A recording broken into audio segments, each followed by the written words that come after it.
প্রায় অনেক দিন পর আজকে একটা নতুন ভিডিও নিয়ে এসেছি, আর এটা হচ্ছে 31st নাইটের একটা ব্লগ। তো ওই দিন পুরা দিন কি করলাম, রাত্রে আমরা সবাই একসাথে কিভাবে এটা সেলিব্রেট করলাম, এই নিয়ে থাকছে আজকের ভিডিও। তো সকালে ফার্স্টে এদিকে চলে যাই মুরগির দোকানে, মুরগি কয়েকটা লাগবে এটা বলে দিতে। দেন চলে যাই ওদিক থেকে গ্রোসারি শপে। আমাদের প্ল্যান ছিল ওদিন রাতে সবাই একসাথে ফ্যামিলি মেম্বার্সরা মিলে ছাদে বারবিকিউ করব। তো এই জন্য কয়েকটা সস লাগতো, সাথে এদিকে সসেসও নেই। আর হলো যে সস লাগতো সবগুলো একসাথে নিয়ে বাসায় চলে আসি। আর বাসায় এসে দেখি এইদিকে মাহিরাকে মিহাদ অনেক ভালোভাবে ঘুম পাড়িয়ে রেখে দিয়েছে। ওই ইদানিং মাহিরাকে অনেক ভালোভাবে ঘুম পাড়ায়। বারবিকিউ করার জন্য এইদিকে সব মুরগিগুলি পিস করে কেটে নেওয়া হয়, আর ম্যারিনেট করার জন্য এইদিকে সব স্পাইসেস একবারে বের করে রাখা হয় যাতে পরে কোনো হ্যাসেল না হয়। তো এসব করতে করতেই দেখি প্রায় দুপুর 1টার মতো বেজে গিয়েছিল। তো এইদিকে সব মুরগিগুলো একদম ভালোভাবে ধুয়ে দেন লেবু দিয়ে একদম সবকিছু ভালোভাবে ক্লিন করা হচ্ছিল। আর আমাদের ওই দিন 2 টাইপের মুরগি করার প্ল্যান ছিল। তো এইটা রেশমি মালাই চিকেন টাইপ করা হচ্ছিল। এইদিকে বেশি একটা স্পাইসেস ব্যবহার করা হয়নি, শুধু গরম মশলা, টক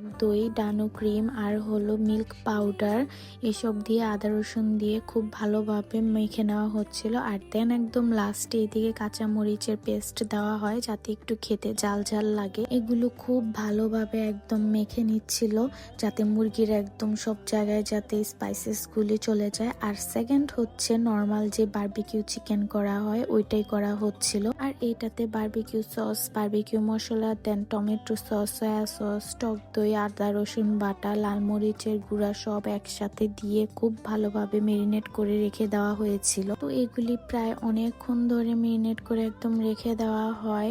আমরা তেমন একটা কেউই প্রো না, তো যে যেভাবে পারে এটা করছিল। দেন হলো লাঞ্চের টাইম এসে পড়ে, আর ওই দিন লাঞ্চে অনেকগুলি আইটেমই রান্না করা হয়েছিল। ফার্স্টে নিয়েছিলাম শুটকির ভর্তা, দেন এদিকে ইলিশ মাছের কাটা দিয়ে কি যেন রান্না করেছিল, তারপর ছিল পুঁটি মাছ ভাজা, এন্ড লাস্টে একদম নিয়েছিলাম রুই মাছ পেঁয়াজ দিয়ে ভুনা করা। এইসবের ভিতরে আমার সব থেকে বেশি রুই মাছটাই খেতে মজা লাগছিল, বাকি আইটেমগুলি তেমন একটা ভালো লাগেনি। তো ওই দিন খাওয়া দাওয়া করতে করতে প্রায় অনেক টাইম হয়ে যায়। তারপরে একটু এইদিকে শুয়েছিলাম, কারণ শীতের মধ্যে যত পারি ততই মন চায় যে একদম কম্বলের নিচে শুয়ে থাকি। আর একটু পরে উঠে দেখি এদিকে মাহিরা আমাদের ঘরে এসেছে।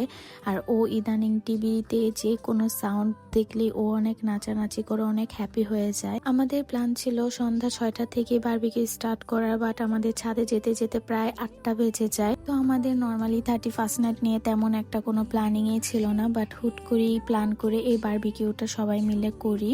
তো ওই দিন এত বেশি শীত ছিল যে আগুন ধরাতে অনেক বেশি হ্যাসেল ফিল হচ্ছিল, বাট লাস্টলি একদম আগুন জ্বলেই যায় আর অনেক ভালোভাবেই জ্বলে।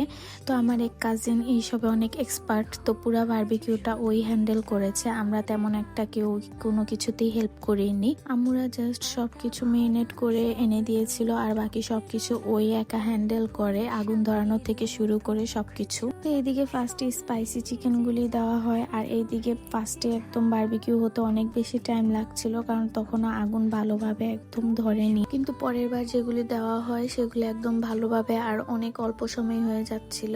এমনিতে আমাদের ফ্যামিলিতে অনেক মেম্বার্স, বাট ওই দিন অনেকে অনেক কাজে ব্যস্ত ছিল যে কারণে সবাই আসতে পারেনি। আর দেন এইদিকে রেশমি মালাই চিকেন দেওয়া হয়। এটা আর একটু বেশি স্পাইসি হলে আরো বেশি মজা লাগতো, এমনিতে এটা অনেক বেশি মজা হয়েছিল। আর যত বেশি রাত হচ্ছিল তত বেশি একদম চারপাশে কুয়াশা পড়ছিল, অনেক বেশি ঠান্ডা লাগছিল। আমরা চেয়েছিলাম রাত 10টা থেকে বারবিকিউ শুরু করার জন্য, বাট আমাদের যেহেতু ফ্যামিলিতে বেবিস অনেক বেশি, তো ওদের বেশি ঠান্ডা লেগে যাবে, এই জন্য আমরা 8টার থেকে বারবিকিউটা করা স্টার্ট করি। যা শেষ হতে হতে রাত প্রায় 11টা বেজে যায়। আর যখন আমাদের বারবিকিউ করা শেষ হয় তখন দেখি যে প্রায় বেশিরভাগ ছাদে মানুষ উঠছিল বারবিকিউ করার জন্য।